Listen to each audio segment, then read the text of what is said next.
Hello, welcome to DCMS. My name is Cindy Bennett and I teach 7th grade ELA. I'm Barbara Anderson, and I also teach 7th grade ELA. Miss Bennett and I teach together all day long. So where you see her, you will see me. All right, if you have us for first period, that is also your homeroom class. So on Friday, we will have a copy of your schedule. So if you don't have it, don't worry about it. We'll have that for you on Friday.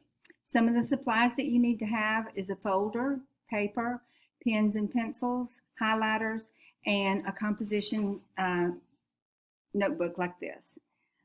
We will have a few supplies in the classroom, but if you are shopping, please purchase the things that you need.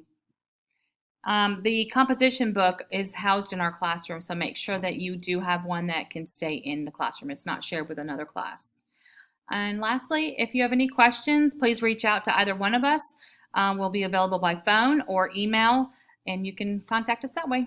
Thanks very much. Look forward to meeting you. See you on Friday.